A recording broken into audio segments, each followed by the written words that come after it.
దేవుని నామానికి మహిమ కలుగునుగాక. అందరికీ మరణాతండి. వాక్యము చదువుకుందాం. హబక్కూకు గ్రంథము 3వ అధ్యాయము 4వ వచనంలో 2వ మాట మనకి కనబడతా ఉంది. ఆయన హస్తములో నుండి కిరణములు బయలు వెళ్ళుచున్నవి, అచ్చట ఆయన బలము దాగి ఉన్నది అని వాక్యము మనకి కనబడతా ఉంది. ప్రార్థన చేసుకుందాం. మహాపరిశుద్ధుడును సర్వోన్నతుడును సర్వాధికారియగు మా తండ్రి, మీ పరిశుద్ధ నామానికి వందనాలు స్తోత్రాలు చెల్లిస్తున్నాం. వాక్యం వినుటకు మేము కూడి ఉండగా ఆత్మదేవ మాతో మాట్లాడండి, నన్నును మరుగుపరచండి, నాలో నుండి మీ ఉపదేశం అందించి అందరినీ బలపరచమని యేసు నామమున వేడుకొనుచున్నాము తండ్రి, ఆమేన్. హబక్కూకు గ్రంథము 3వ అధ్యాయము 4వ వచనంలో ఇక్కడ ప్రవక్త ద్వారా దేవుడు రాయించిన మాట ఏమిటి అనంటే, ఆయన హస్తంలో నుండి కిరణములు బయలు వెళ్ళుచున్నవి. మనము ఈ మాటను చాలా జాగ్రత్తగా ఆలోచన చేయాలండి.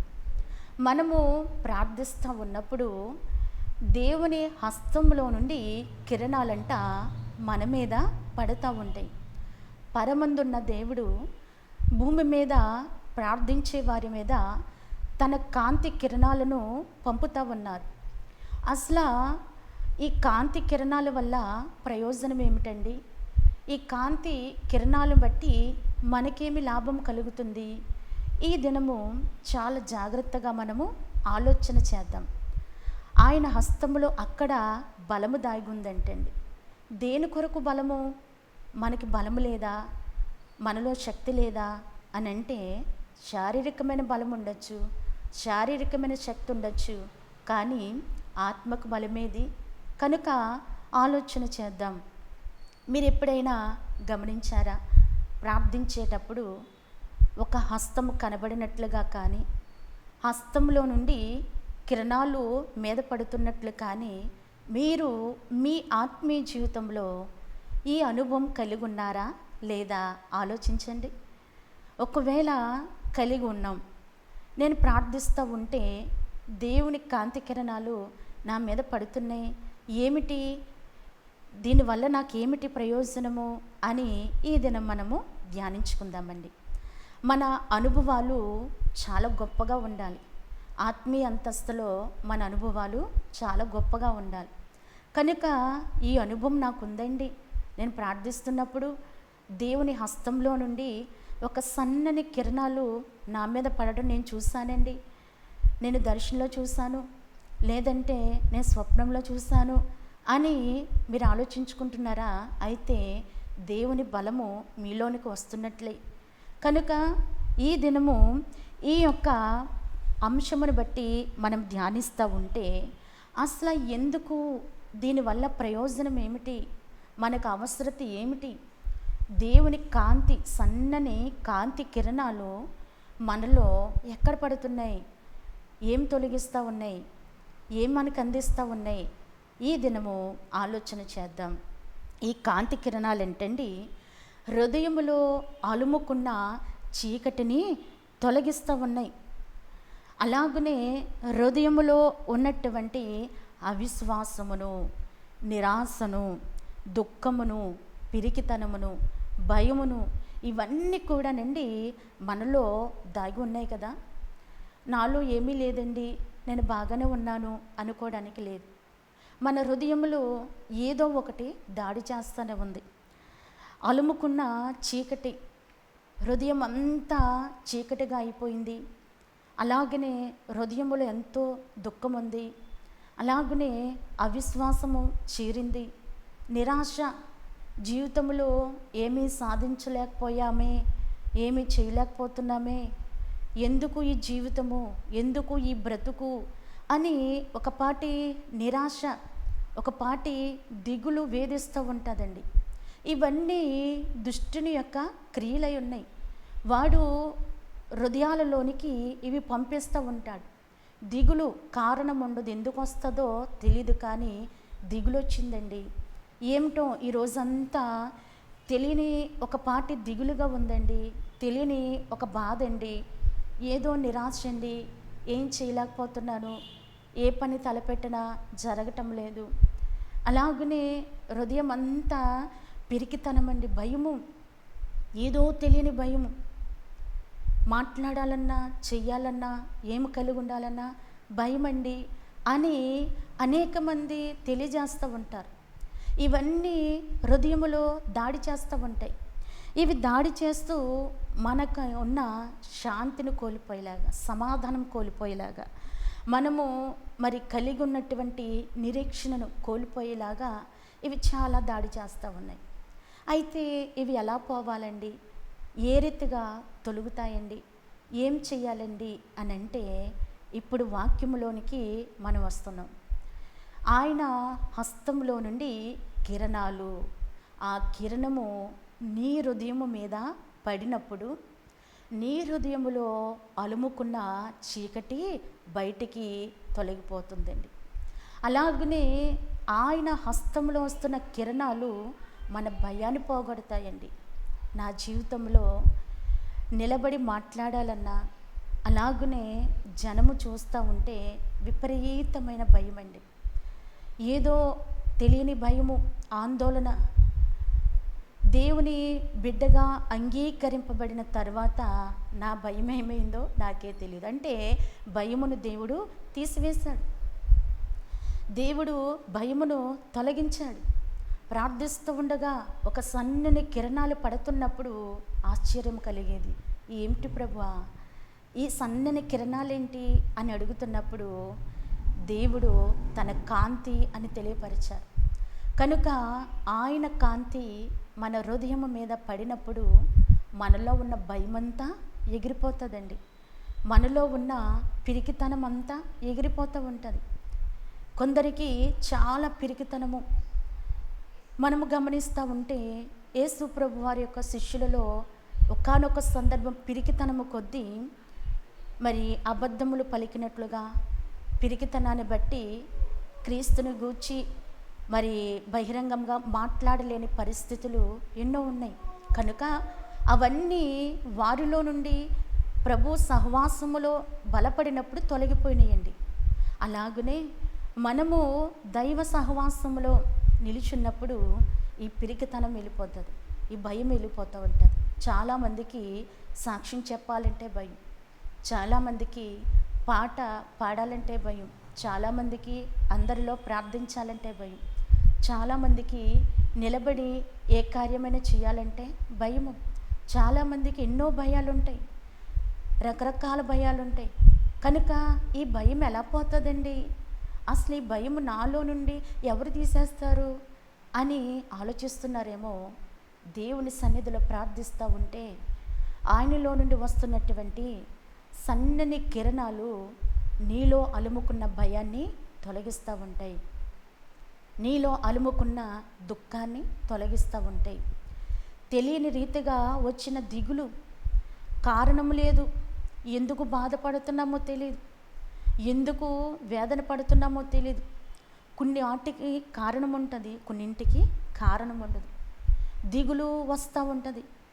ఆ దిగులు తొలగిపోవాలన్నా దేవుని కిరణాలు నీ మీద పడవలసిందే. అలా పడాలంటే ఏం చేయాలండి, ప్రతిదినము దేవుని సన్నిధిలో మోకరించాలి. ప్రభువా, నీ కాంతి కిరణాలు నా హృదయంలోనికి పంపించు, నా హృదయానికి అలుముకున్న ఈ రోగాలన్నీ తీసివేయి తండ్రి. నేను ఎవ్వరికీ చెప్పుకోలేకపోతున్నాను, నాలో ఉన్న బాధ ఎవ్వరికీ తెలియపరచలేకపోతున్నాను. నీకు తెలుసు కదా నాయన, నీ కాంతి కిరణాలు నా హృదయం మీద పడేటట్లుగా నన్ను దీవించు తండ్రి, నన్ను కాపాడు తండ్రి అని మనము అడుగుతేనండి దేవుడు తప్పనిసరిగా మనకి మేలు దయచేస్తారు.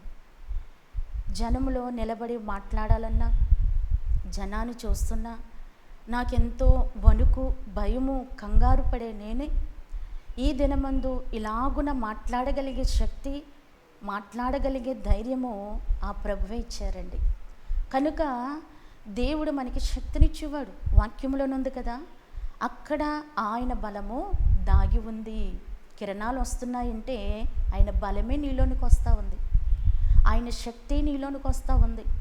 కనుక వాక్యమును ధ్యానిస్తున్న మనము మన హృదయాన్ని అలుముకొని మనల్ని పీడిస్తున్నటువంటి క్రియలు, చెడు సాతాను యొక్క క్రియలు ఏమైతే ఉన్నావో అవి తొలగిపోవాలి అని అంటే ప్రతి దినము కూడా ప్రభు పాదాలు పట్టుకుని అడగండి. ప్రభువా, నా హృదయంలో ఉన్న భయాన్ని తీసివే తండ్రి, నా హృదయంలో ఉన్న నిరాశ తీసే తండ్రి. విశ్వాసం కోల్పోతున్నామేమో, అవిశ్వాసులుగా మారిపోతున్నామేమో, దేవుడు లేడనే ఇక్కడికి మాట్లాడుతున్నామేమో, దేవుడు చేయలేడు అనే మాటలు మాట్లాడుతున్నామేమో, ఆయన బలాన్ని తగ్గించి మాట్లాడుతున్నామేమో, ఆయన శక్తి తక్కువని మాట్లాడుతున్నామేమో. ఇవన్నీ అవిశ్వాసపు మాటలేనండి. ఈ అవిశ్వాసము అలుముకున్న వారికి అవిశ్వాస సంబంధమైన మాటలే వస్తాయి, కానీ విశ్వాసంగా మాట్లాడలేరు. మరి విశ్వాసంగా మాట్లాడాలి అని అంటే ఇది మన హృదయంలో నుండి తొలగిపోవాలి. అవిశ్వాసం మనలో నుండి తొలగిపోవాలి. విశ్వాసగా బలపడాలి అని అంటే ఆ బలము దేవుడిస్తారు. కనుక దేవుని అడుగుదాం, ప్రభువా, నీ సన్నిధిలో నేనున్నాను, నా హృదయంలో ఏమున్నవో నీకు తెలుసు, నా హృదయాన్ని వేధించే పరిస్థితులు నీకు తెలుసు, నా హృదయాన్ని చుట్టుముట్టిన చీకటి తీసివే తండ్రి, నీ వెలుగు నా మీద ప్రకాశింపచేయనైనా అన్నప్పుడు దేవుడు తన కాంతిని, తన వెలుగును మన మీదకి పంపినప్పుడు ఇవన్నీ తొలగిపోతాయండి.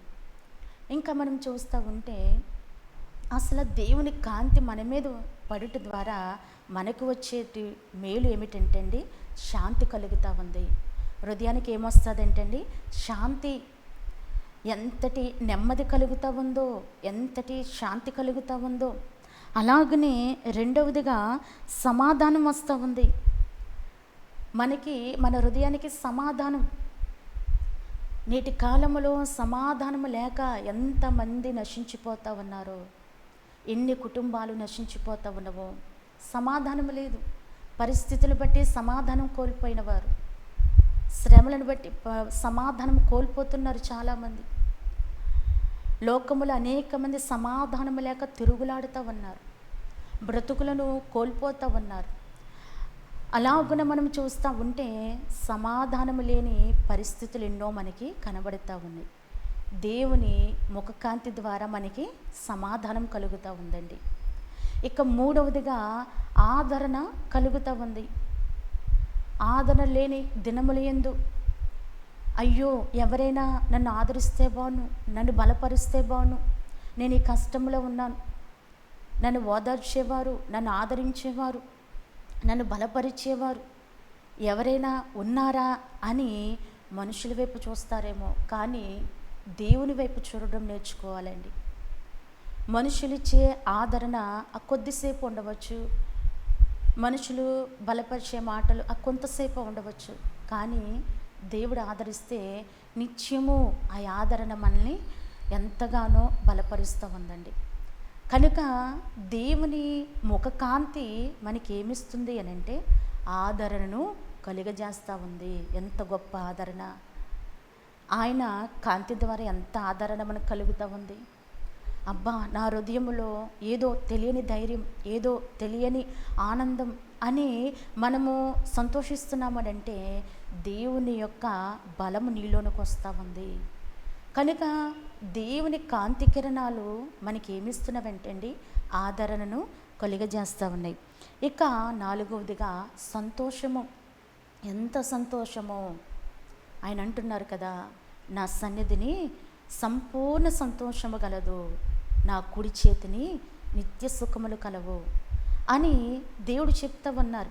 కనుక ఆయన సన్నిధిని ఏముందంటండి, సంపూర్ణ సంతోషము.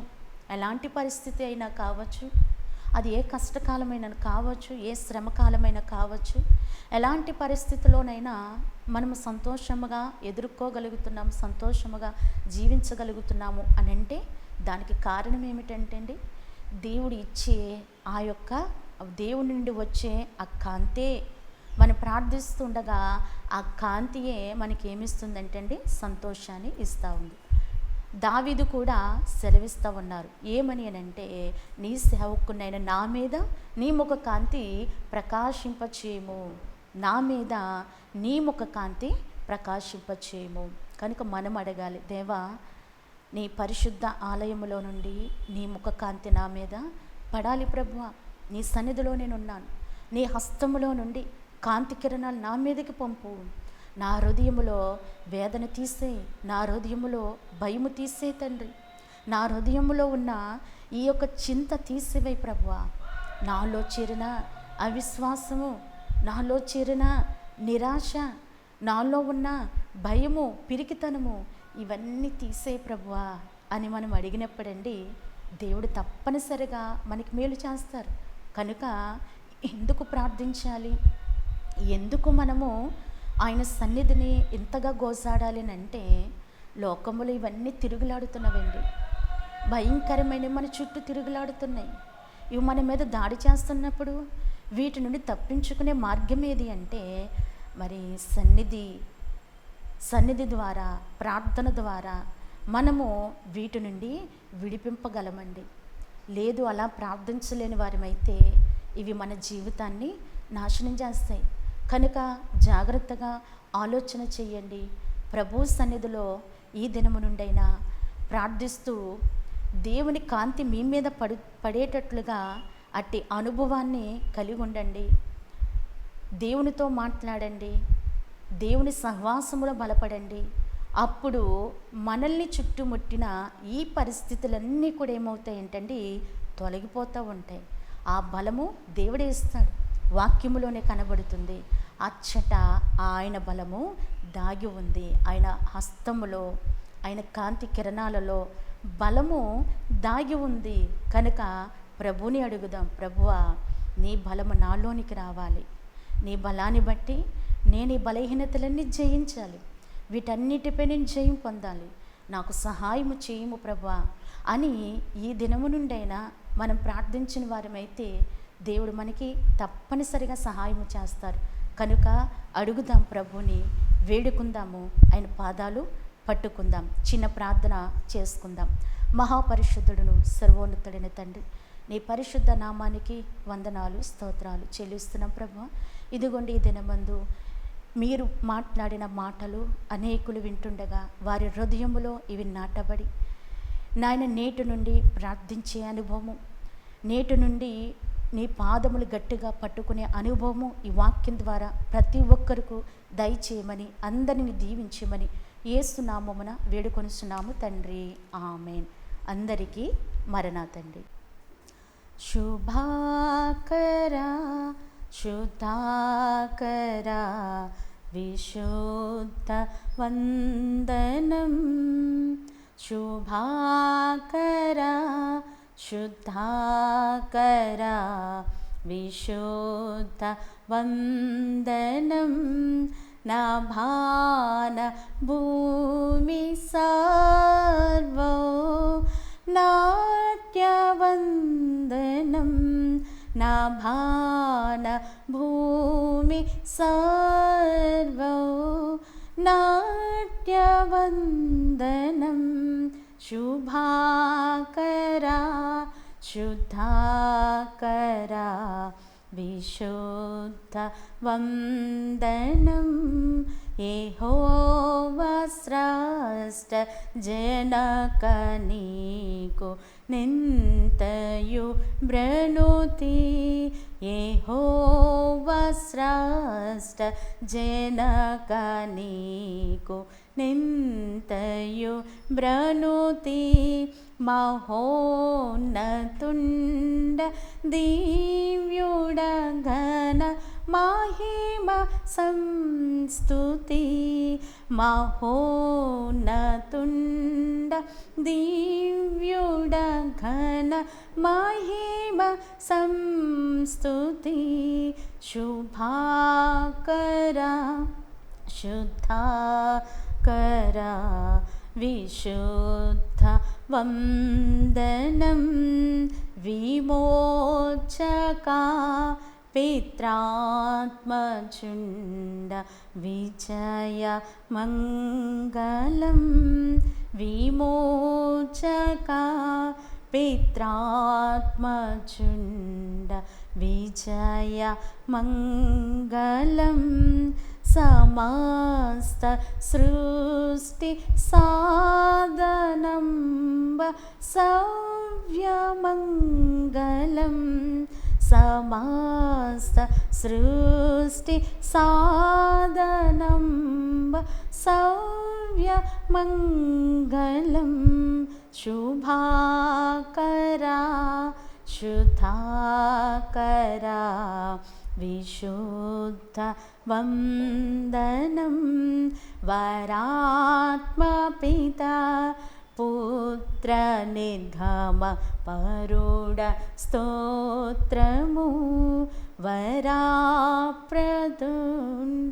భక్త హృదయ పరుడ స్తోత్రము వరాప్రదుండ భక్త హృదయ వాసస్తోత్రము వరాప్రదుండ భక్త హృదయ వాసస్తోత్రము శుభాకరా శుద్ధాకరా విశుద్ధ వందనం.